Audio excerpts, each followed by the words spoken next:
बांझ जिठानी। अमिता और सुनीता आपस में देवरानी जिठानी होती हैं। शादी के कई साल बाद भी अमिता को कोई औलाद नहीं होती, लेकिन शादी के 1 साल में ही देवरानी सुनीता को एक प्यारा सा बेटा होता है। अरे सुनीता, तू तो सीधी है। क्या सारा दिन अपने बच्चे को उस अमिता की गोद में डाली रहती है? देखती नहीं, खुद का बच्चा तो है नहीं। अरे कहीं तेरा बच्चा भी। कैसी बात कर रही है माँ जी? अभी उनकी शादी को भी तो सिर्फ 5 साल ही हुए हैं। कई लोगों को तो 10-10 साल बाद भी बच्चे होते हैं। सास को सुनीता की बात अच्छी नहीं लगती। वो अमिता के पास जाती है। देख अमिता, घर का काम करा कर। सुनीता का एक तो छोटा बच्चा, वो बेचारी घर को चिराग भी दे और सारा दिन किचन में खटती रहे, और ऊपर से तू आराम करे। दीदी, खाने में क्या बनाना है दोपहर को? मैं किचन में जा रही हूँ। अरे नहीं नहीं, मैं हूँ ना, मैं खाना बना लूंगी। अरे खाना आप बनाएंगी तो मुन्ने को कौन पकड़ेगा? अरे तू पकड़ेगी, मैं पकड़ूंगी। भाई माँ ही तो मुन्ने को पकड़ती है। तू काम करे और ये मुन्ने के नाम पर आराम। अरे नहीं नहीं माँ जी, मैं माँ हूँ माना, लेकिन अमिता दीदी का प्यार भी कम नहीं है। सारा दिन भी नहीं खिलाएंगी तो रात को नींद नहीं आएंगी इन्हें। अरे तो दूसरे की औलाद तो दूसरे की होती है ना। ला अमिता, मुन्ने को मुझे दे दे। लेकिन जैसे ही मुन्ने को सास गोद में लेना चाहती है, वो उनके पास जाने से इनकार कर देता है। अरे काला जादू कर दिया है इसने। बच्चा किसी के पास आ ही नहीं रहा है भाई। माँ, इसे काला जादू नहीं, प्यार कहते हैं, जो दीदी मुन्ने से करती हैं। अरे हाँ हाँ, हम तो दुश्मन है ना इसके, जो ये हमारे पास नहीं आ रहा है।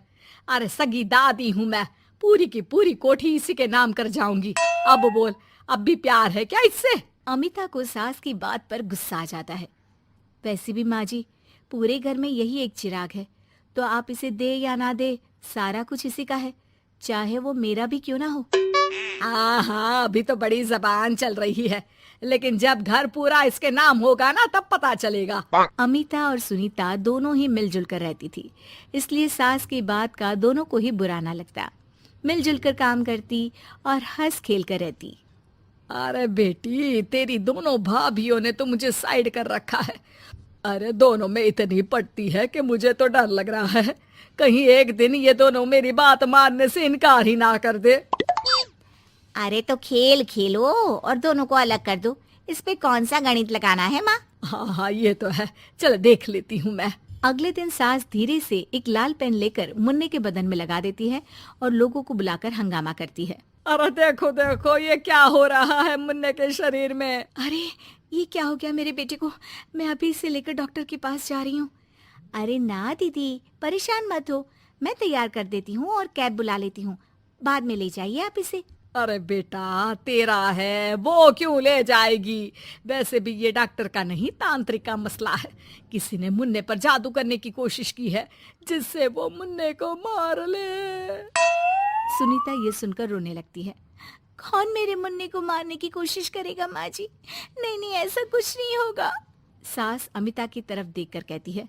अरे वही जिसकी खुद की औलाद ना हो। कैसी बात कर रही हैं माँ जी आप? मैं क्यों मारूंगी अपने ही बच्चे को? वो तो मेरे बेटे जैसा है।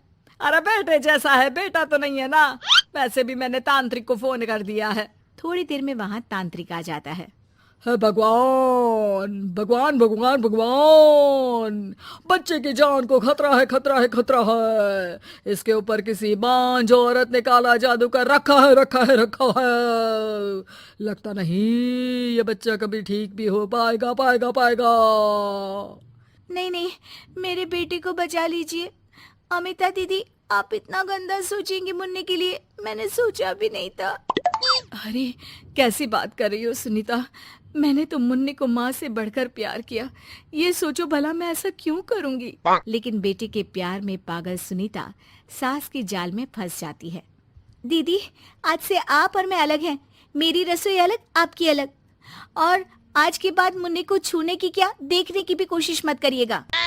अमिता सुनीता को समझाने की कोशिश करती है, पर कुछ नहीं होता। अगले रोज। ला सुनीता, मैं मुन्ने को नहला कर तैयार कर देती हूँ। नहीं नहीं माँ जी, मैं नहला देती हूँ।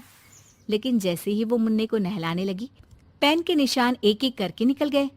अरे माँ जी, ये तो किसी ने पेन से निशान बनाए थे। देखिए, जैसे ही मैंने मुन्ने को नहलाया सारे निकल गए। अब अरे नहीं नहीं बहू, ये तो बाबा का कमाल है कि बच्चे के ऊपर से ये साया धुल गया। लेकिन ये क्या माँ जी, मुन्ना तो रोया ही जा रहा है, न खा रहा है न दूध पी रहा है, बस चाची चाची कर रहा है।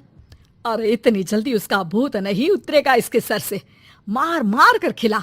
जी माँ जी। लेकिन सुनीता का बेटा, जिसे अमिता से बेहद प्यार था, वो उसके पास जाने की जिद में ना खा रहा था ना पी रहा था। उसकी हालत बिगड़ती ही जा रही थी। हार कर एक दिन, माँ दीदी दिखाई नहीं दे रही है, क्या वो मायके चली गई है क्या? अरे क्या पता कहाँ गई, रुक बड़कू से पूछती हूँ। ए अमिता कहाँ है?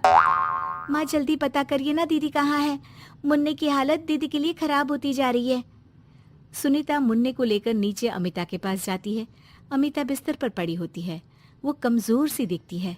बड़ी आराम से सो रही हैं आप, यहाँ मुन्ने की तबीयत खराब हो रही है। वो जैसे ही अमिता को छूती है, अरे दीदी ये क्या हो गया? आपकी तबीयत तो काफी खराब है।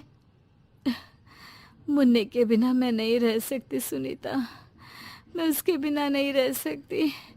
मैं कसम खा कर कहती हूँ, मैंने मुन्ने को मारने की ऐसी कोई कोशिश नहीं की। मैं तो खुद मुन्ने के बिना मर जाऊंगी।